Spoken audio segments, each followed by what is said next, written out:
All right, we are connected for the Tuesday edition of the news. And as always, looking forward to connecting, share my 2 cents on a variety of subject matter. And wow, what a interesting last 72 plus hours. We got presidents being captured. We have Chinese assets being threatened, and we have metal grand rising, as I call it, because we are reaching all-time highs in everything, ultimately reflecting the fact that this thing here is at an all-time low. But anyway, we're gonna talk about that a lot more. So welcome. As always, let me know if you guys can hear me. Let me know if you guys can see me. And I have more tabs than I'm actually going to be able to get to because I've been compiling narratives as well as news and videos for the last 4 or 5 days. And yeah, outside of the noise, I'm like, let's just focus on the primary subject matter, which of course is wealth preservation for the person that's paying attention and listening to the sound of my voice now. Because outside of the geopolitical events, the political chaos, and everything else, is nothing that we can control other than what we can acquire when we can and how much we're going to spend to actually acquire it to protect ourselves. But anyway, okay. So as always, let me keep moving forward. I'm going to check in, make sure my audio is coming in good. Let me make sure everything is flowing smoothly.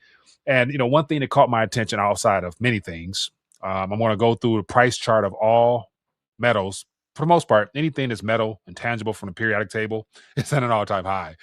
And then, of course, we have the distortions and the disconnect of not being able to discover what an actual physical ounce of silver is worth now, because every single exchange, every single bullion dealer has a different price. And I mentioned that before, but it's becoming problematic because even there's a dealer that's sent out a letter to customers, basically giving them a heads up as to the uh, concerns of extended delays. So first it was 2 days delay, now it's a week, and in some cases, depending on what you're trying to buy, it's even a month. Imagine waiting a month to try to get something that you wanted because you're real meticulous in the types of weights you like to collect. So once again, these are things that's happening that worth paying attention to. So we're going to talk about that a lot more. But before I move forward, let me get myself together here, and then we're going to jump right into it. So for those who might not be paying attention, let me know what you're keeping your eyes on. There's lots of narratives, lots of stories to pay attention to. And so I'm focusing primarily on the actual price to get possession of the most important monetary medium in history. And before I move forward, let me just give you an update as to what's happening in the Metro Detroit area. So it is a sunny 35 degrees here in Metro Detroit, and it feels better than what that number actually it spells. And give you an idea, this is what it looks like right now, nice and chilly on the river there. But yeah, it's going to be a good day, man. But I want to make the most of this time. So let me just start off with sharing with you something that caught my attention. And so here we are. I watched the markets open or close rather from the LBMA, and seeing that we touched $80 plus. And then of course markets open here at 10. We went down from 80, 40 down to 79 something, but back at 80. And I'm like, okay, this is interesting. $80 silver. Okay, once again, $80 is just the price we're being told, but actually go try to buy some. If you can find it, depending on where you go, you're gonna spend well more than 80. But then again, I'm like, okay, let's check and see what the dealers are talking about. So I even went to, so this is silverprice.org. This is $80 here. And then if you go to, let me go to my next one. So if you go to Kitco, let me refresh Kitco. Kitco's price was different. And so it's 80.01 here, and then it's 80.07 here. And I'm like, okay, that's different. And so we got different prices there. And of course, everything always fluctuates, but it's becoming even more obvious when you actually go to SD Bullion and you go to the top. And if you look at SD Bullion's spot price, it says 81.16. So once again, the actual price from the market makers is different than the actual businesses that exchange fiat for actual sound money, aka silver and gold. And so that $1 difference there, $1.15 difference there, is obviously reflected in the actual price that you're going to pay for that ounce if you use their services. And of course, if you go to every single bullion dealer, their price is different. So literally, an ounce of silver is not what you see on the screen. And as I said before, the ounce of silver is what you pay when you go to check out, which will definitely change more frequently than you expected. How when you go to check out and you got the timer and it says this is the current price at, and the time, if I'm not mistaken, used to be something like, they give you a minute. You know what I'm saying? Because the markets usually didn't move that much. But now I'd imagine if you buy from your local dealers here online, they probably don't have the clock. It's just literally like, you click buy now, or we're gonna have to refresh the page and it's gonna be a different price type of stuff. So interesting times. But so let me just get into some more things here. I have all types of stories here, and of course, feel free to share your thoughts, ideas, suggestions. And so, a lot of narratives I noticed are centered around the Venezuelan capturing of the president there. And one thing people may have talked about or may not have talked about is that why now? And there's many reasons why. I.e., the bankers need a fresh source of resources, aka metals, to accommodate the markets given this price suppression situation. And you have the Chinese and Venezuelan partnership that was really set to kick off this year, and it starts around and centered around oil. And then on top of that, you may not know about a $2 trillion jurisdiction that's also located in Venezuela that the Chinese has dibs on. And so literally China's not happy right now. And as a result of this capturing of Venezuelan president and the eventual uh, unraveling of all the agreements that Venezuela's president has signed with China, China will definitely have no reason now to even play around with gold and silver prices to try to make it seem like it's a smooth and gradual increase. They have literally removed the cap off of any type of gradual increases to where we're going to see, I believe, pretty soon coming out of the Asian benchmark setting mechanisms, $10 days in silver quick. And then, of course, LBMA and the Crimex have to get caught up quick. So, therefore, expect more price surges, therefore, more market distortions here when it comes to getting physical, and more pressure on bullion dealers to where there's going to be bullion dealers that are forced to go out of business. That's how bad it's about to get. But I'll share that more in a minute. Okay, so let me just try to give you things in a somewhat of an orderly fashion. I bookmark lots of things, man. I want to just start off with some things I bookmark, and then we'll get into some narratives. And so let's just start with how things ended in the Asian region. And of course, the best way to do that is to actually look at other commentators and they share their graphs and stuff like that in a timely manner. So here we got 15% of Shanghai silver has been vaporized, meaning that people are literally, as the price is set in Asia, they're taking the silver out of the vaults, which means China's going to have to continue to supply those vaults with silver if they want to keep the whole paper futures backed by physical narrative alive. And so, as a result of that, the race to get silver is going to intensify even more. And this is another reason why China is pissed that they're losing a potential asset that they had in Venezuela, because there's rumors out there that apparently before Maduro was captured, he sent gold and silver in planes out of the country towards that region. Once again, hearsay, he say, but a good chunk of Venezuela's gold was already exported to London and it's MIA there. But once again, I'll take that with a grain of salt. But give you an idea here, it says massive 88 metric tons of silver removed from Shanghai Futures Exchange vaults on Tuesday, which is today, which was yesterday there, today here. It says silver closes at 87.25. Look at that on the screen there. Let me make sure it's zoomed in there so you can see it. 87.25. $87.25 an ounce of physical in the equivalent of the renminbi. So it said gold closes at 44.64, and then you have the 2.8 million ounces withdrawn of silver, and then 1.4 withdrawn silver from the exchange. So futures exchange were redeemed for physical, and then from the actual vaults themselves was removed. So you look at all that silver moving, and once again, they don't bring silver out the ground nowhere near as fast as the demand. So you can expect a much higher price for the current available silver within the vaults.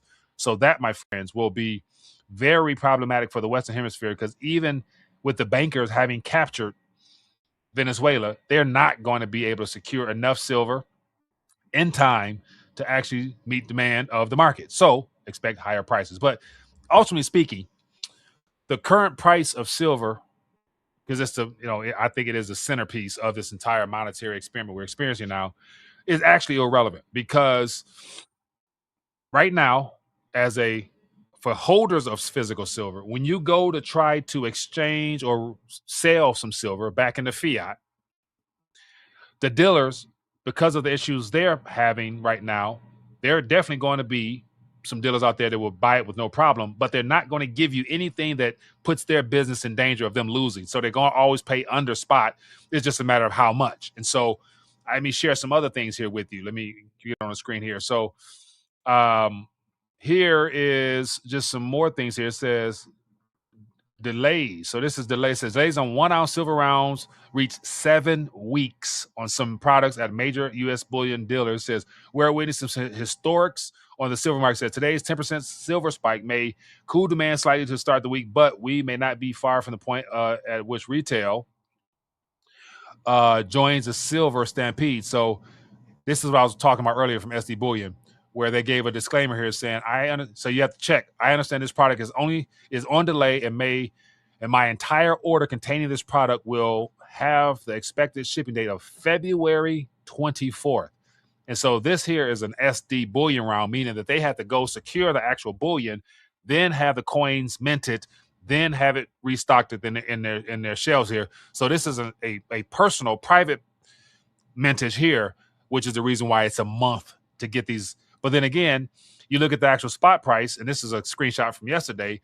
Here we got 83.64, and it's good to say it has to go up since then to where, just the actual prices we're witnessing is something that, man, I could have never imagined. But my whole point before this was the actual prices that dealers are paying now varies big time. And so let me see here. Let me get let me get some other stuff here from you. And let me share some other stuff here. So I got lots of things bookmarked, and then I'll get into more of the Venezuelan situation that from a different perspective than I'm sure what we are definitely being told and what perhaps you might have heard. But I bookmark all types of things here that I got to get out. It says a cartel defending the 79 silver. This is earlier this morning, midnightish. It says silver like their lives depend upon it. Said with silver surging to nearly $88 an ounce in Shanghai, the China silver premium has stretched to $9 an ounce. So the difference between the Western and Eastern is $9, and therefore that fear of more pressure on the Western hemisphere because of the lower price. The idea of people demanding physical silver on this side so that they can send it over there and make up that arbitrage difference there, it will only intensify. So at some point, the bank's going to have to close that gap if they want to try to, somewhat keep pace with the silver surge, but it's more likely not going to happen. Okay, let me give you a couple more here, and then I'll get into my primary narrative. Let me share here because I have more things bookmarked. And so I'll share this here. So this is from yesterday. I hinted at this a minute ago, but here you have a letter that went out from SD Bullion to all their customers. It says here, record silver demand hits major bullion dealer, causing significant shipment delays. It says record-setting demand from the retail public in December. SD Bullion CEO Chase Turner says, so here's a nice little letter that went out, basically just describing how, as a business, they're having problems with inventory, therefore expect greater delays. And you better believe every major online dealer is in the same boat. So it's only those that are well connected and that have stored up a significant inventory will be able to meet demand. And once again, we're still not really into the retail FOMO. Like, we're just in the first inning of that. And so there will be lots of businesses, I believe, in the next couple of months going offline because you can't have your doors open if you don't have product to sell to your customers. So this is going to get interesting. So the last entry and exit point will probably end up being coin shops. And of course, they're going to experience issues as well, but they'll have a greater chance of getting people coming down to unload some silver. So they'll keep some inventory. But on the sales side, you better believe their premiums is going to go up big time because of the concern of making sure that they can supply demand whenever it's needed. And then as I'm thinking about this, at what point, and this is something we need to probably talk about pretty soon. At what point will the actual holders, silver stackers, those that are sound money enthusiasts, at what point will we begin looking to deal and operate in direct hand-to-hand silver exchange? or you got the gold backs that's already operational and things of that nature. But pretty soon, of course, it's smarter to spend fiat while you still can. But once again, if bullion dealers, coin shops go out of line, it's going to be harder for people to get their hands on genuine, authentic silver and gold, because you better believe with the increased demand of physical silver and gold, you got the fakes. The fakes business, I'm sure, is booming right now. And so I've saw a couple of stories of people buying fake stuff because, once again, if you look at a price and it's too good to be true, you might want to question whether or not it's real or not. But these are some things that we're going to be talking about sooner than later, I believe. Okay, so let me get into a couple other things here. I have to touch on the narrative surrounding Venezuela because it's just beginning. And my prediction is that the people of Venezuela, there's two sides. There's those that are happy. There's those that are aware of what's really happening. They're not coming down there to free the Venezuelan people. They're literally coming to capture the markets and open it up for Western or Wall Street. And as a result of that, you're going to have a lot of pushback. So the Venezuelan people, military-wise, and the pro-Chavista movement individuals that don't want Western intervention will definitely fight. Then you're going to have the drug cartels and those business people there who want to keep things corrupt and criminal as they can because they have already captured all markets there. Then you're going to have foreign interests, which is Russia and China. Russia and China has a very large presence in that country, and they have invested lots of money to the tunes of billions.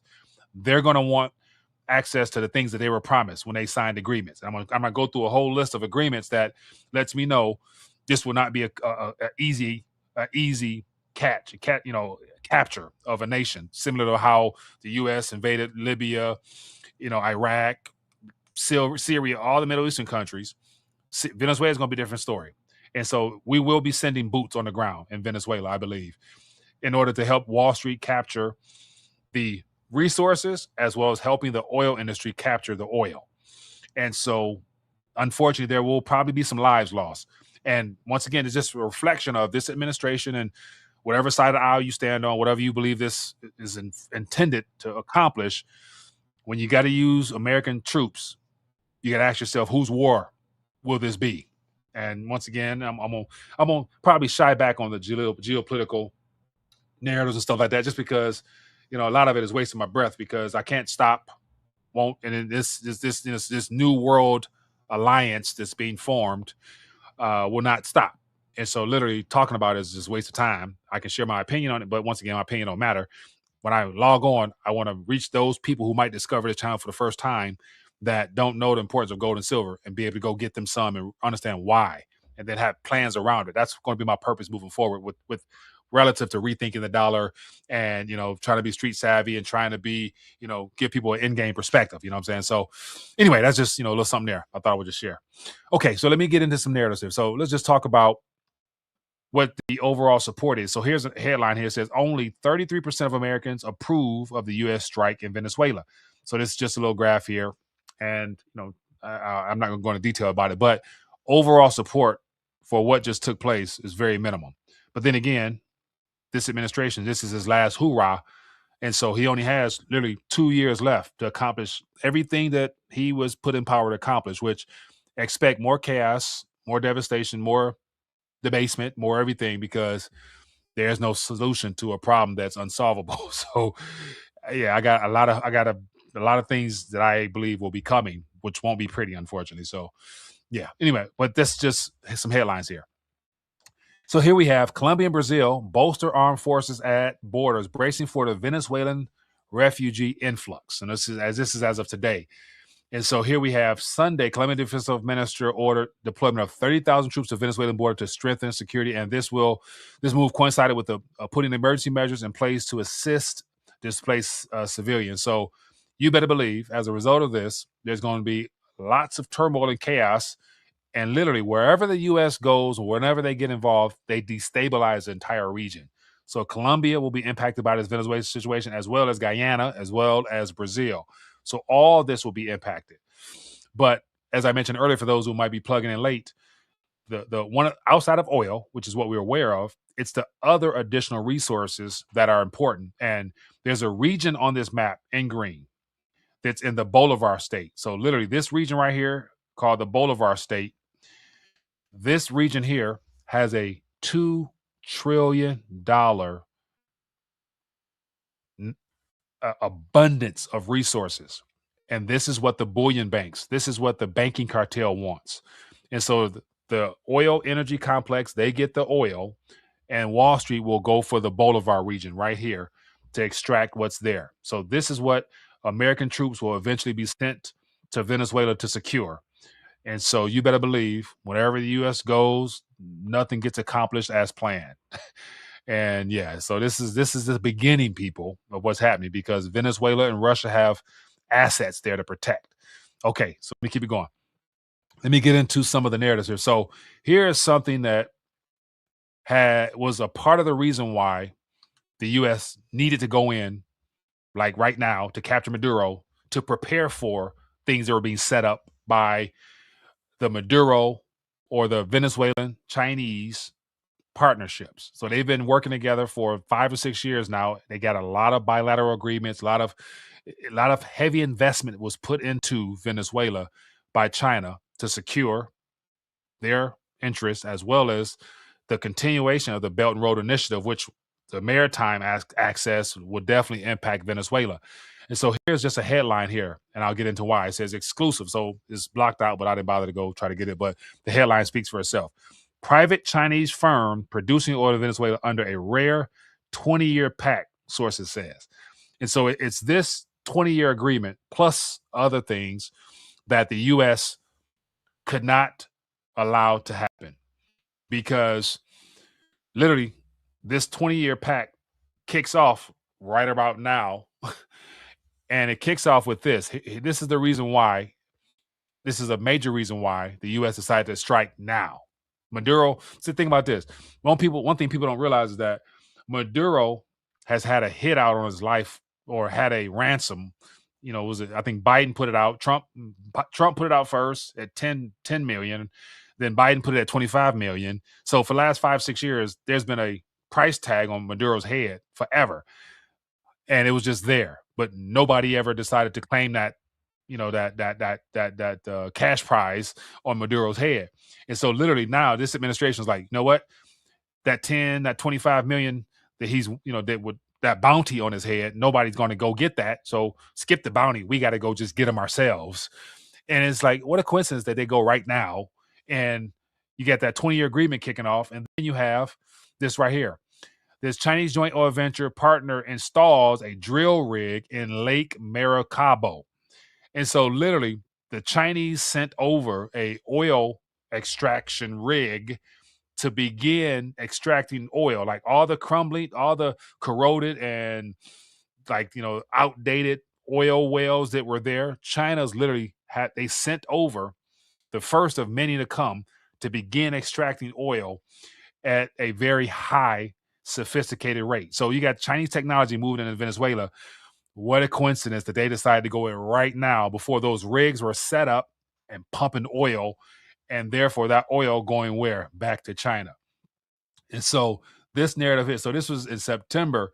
It says the Aloha jackup rig represents the first significant oil infrastructure investment in Western Venezuela in several years. So this little thing here was being set up and probably by now pumping.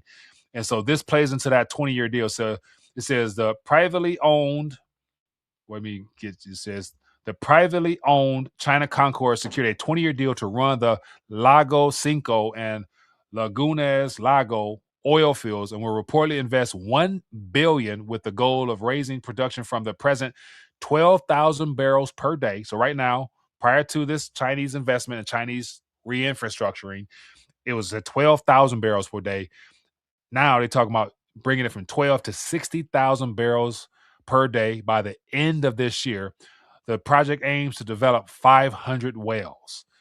And so this right here, my friends, is the reason why China says it cannot accept countries acting as the world judge after U.S. captures Maduro. And so you have a lot more narratives coming out of China over the last couple of days. It says China decries U.S. action in Venezuela, even as it guards billions at stake. And so literally, as a result of this capturing, of a president, therefore trying to disrupt their agreements with that nation, you better believe there is no reason whatsoever that China will show mercy now when it comes to trying to incrementally allow silver and gold to reach its fair market value. They're going to literally, the best way to stick it to the US right now and Europe would be to let gold and silver just rip the faces off of any and every exchange that deal with the paper futures that suppress the price for decades now.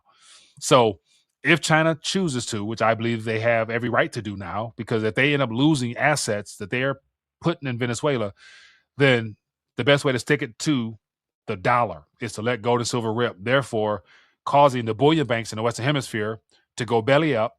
And if the bullion banks here, I mentioned, Bank of America, Citigroup, all those banks that may be short and need some help, the repo markets won't be enough. 75 billion a day here, 100 billion here will not be enough. Because as I mentioned from that thing I did a couple days ago, if you have the bullion banks, which are short approximately, 4 to 5, billion, if I'm not mistaken, ounces, or is it 4 to 5? No, it was 4 to 5 million ounces, I think, millions. And only 800 million come out of the ground. No, it was 4 to 5 billion, correct, because only 800 million come out of the ground per year. So that's a 5-6 fold that is not possible. So all those contracts literally will be defaulted upon and exposed as being fraudulent. And that right there is hundreds of billions, if not $1 trillion worth of, currency that will be needed to protect those banks if they don't let them go under. So protecting the bullion banks will be on our government's number one list. Therefore, the Federal Reserve had to step in and protect Wall Street, because Wall Street's attached to all those bullion banks and things like that. So yeah, it's about to get interesting, people. It is about to get interesting. And so with that being the case, that's just on the surface of what we know about China sending oil rigs to begin extracting triple the amount of oil from the wells that were already open. Now that's been disrupted. But here's another side of the equation that is not really known about as well. So let me give you a little bit of a lesson that I learned. So these are all things that made it expedient for the government or for this administration to go in there. Here you have something called the Orinoco Mining Arc. And so this here, my friends, when I discovered this, I'm like, wow, it makes it even clearer now why not only the oil is important for the oil companies. And of course, I'm gonna play some video in a minute, let you know how, the oil companies were in Donald Trump's ear for him to do that so that they can get down there and help the Venezuelan people extract whatever. I just showed you what China was already planning on doing. So I'm gonna play that in a minute. But here is the real kicker.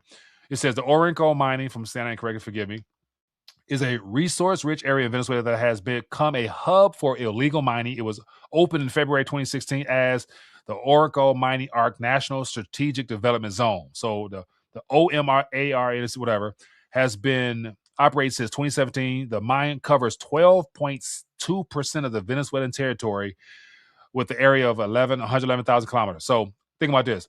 12.2% of the entire country of Venezuela consists of this mining arc, which, listen to this, it says gold is the most important resource in the area, and there are also deposits of bauxite, coltan, and diamonds, according to the former minister Roberto Mirabo. The mining arc has a potential mineral value of $2 trillion US dollars. And so, mind you, this region, which covers 12.2% of Venezuela, the Chinese has dibs on it.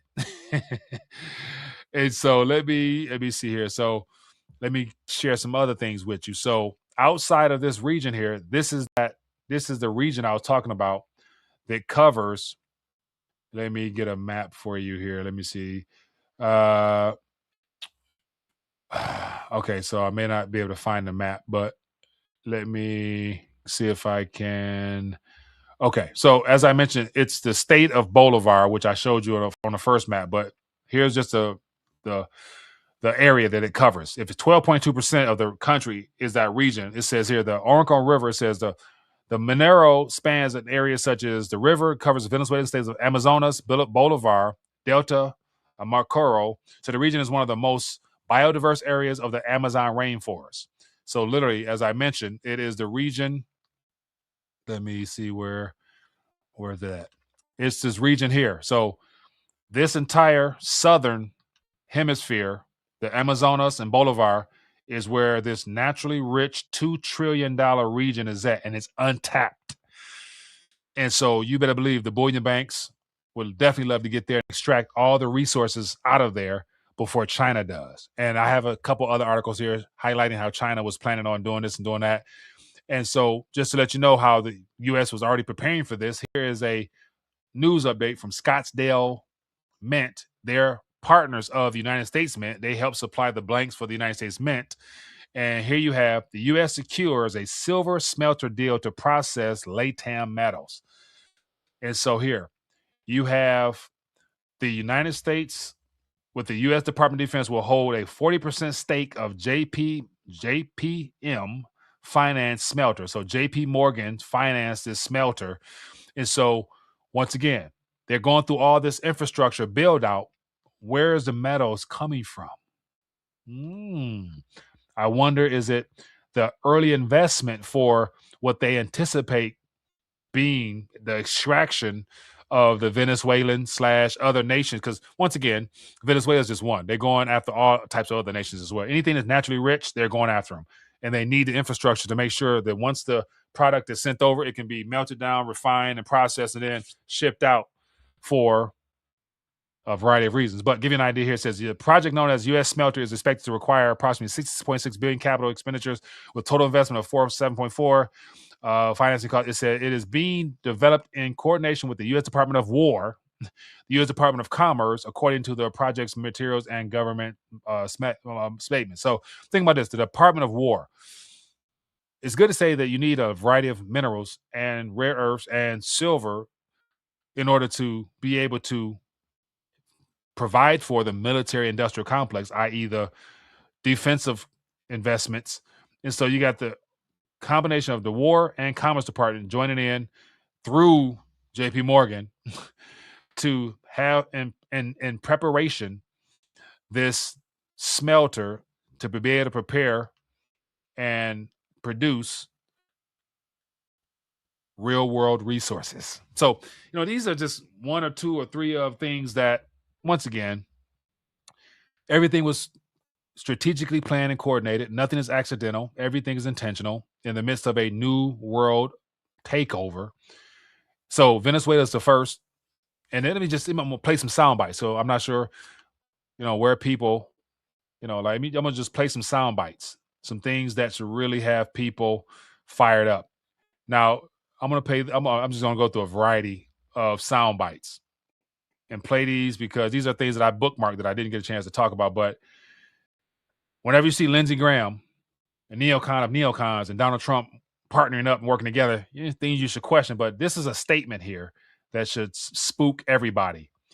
And let me make sure. Hold on a second. Give me a second here. Let me make sure that you can hear it. So let me cut the audio on so you can hear it. And just listen to the statements that this dude is making. Let me build this out here. And I want you to listen to the stuff that's come out of this guy's mouth. And, let me know that this guy is more than excited to just do his handler's bidding. So listen to this. Statute doesn't apply to Israel or the United States or France or Germany or Great Britain because it wasn't conceived to come after us. So here you have, just read the headline. International Criminal Court doesn't apply to Israel or the United States. It wasn't designed for us. So think about this. The ICC can, label Putin a terrorist. It can label any African, leader that doesn't comply with the Western's agenda as a terrorist and then literally threaten them to capture them and hold them in criminal court for genocide or whatever else. But Bibi Netanyahu comes to the U.S. every couple months And whenever he comes here, just look at what happens after. Something happens, the U.S. does something in his best interest, and we are harboring a international criminal, but yet the rules don't apply to them. But Maduro, on the other hand, like you can go into a country and get him. And so just stuff like this. This is stuff that's being supported by this administration.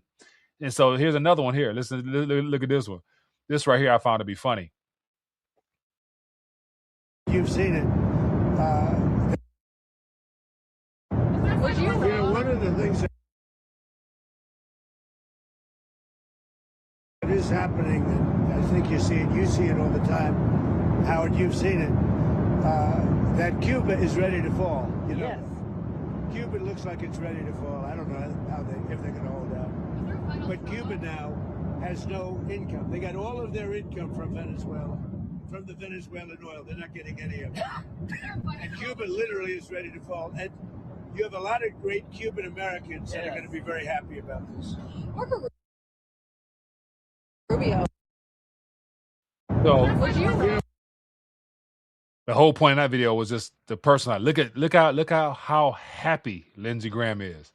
Look at it says here, the moment President Trump says Cuba is ready to fall, Lindsey Graham's entire expression shifts instantly. What does his face tell you? And he's just lit up like a kid. Like, this is what he's been waiting for. This is a part of his legacy to be able to be a part of this new world order type of situation. But Cuba, is Cuba next? We're gonna find out. And of course, Nicaragua and Greenland. So like any nation that doesn't play ball with the U.S. is subject to being targeted for a variety of reasons. And of course, natural resources being the primary reason. But yeah, okay, so I got more. But these are all things I bookmark just to show how, people don't know the truth. They'll stand for anything. And once again, we're past the point of political affiliation. Left, right, don't matter. It's like, just watch what's being done.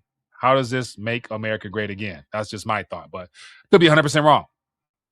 Is everybody's gonna make money that's in on this, but all we gonna get is a tariff dividend check. That's why. Take your fiat, put it to use, protect yourself, preserve your wealth as best you can. And buckle up. It's gonna be an interesting ride because the powers that be, they got a lot to gain, and they're not gonna lose anything, in my opinion. So, yeah, between now and 2030, they're gonna succeed, and the world we live in will not be the same. And yeah, there we go from there. But in the meantime, God is still good. He's on the throne, and we know how everything ends. And those that are in Christ are on the winning side. That is what I believe to be certain. But anyway, good people, just checking in for a minute. Lots of things checking on. I got more articles, more stories, but you got the idea. You got the gist of everything. Silver, who knows what the price is? It's just whatever you pay when you check out. And of course, Venezuela is just the beginning. There's going to be boots on the ground. It's going to be they're going to destabilize the region. Therefore, all the Venezuelan people are going to flood the U.S. They open up the borders for, refugees and stuff like that now. Yeah, so the goal is to empty out the country, so it makes it easier to send boots there. So it'll be less lives lost, so they can capture everything and steal everything, and then, turn Venezuela into another Gaza. They're gonna put, a Trump Tower down there, Trump Plaza down there. It's interesting, but anyway, that's just my 2 cents. Could be 100% wrong, but then again, so far, I ain't looking too wrong. But anyway, share your thoughts, ideas, suggestions in the comment section. If you found value here, hit that thumbs up. Take this, share it, so more people can get an alternative perspective, and then we'll go from there. But other than that, good people, be best. Later.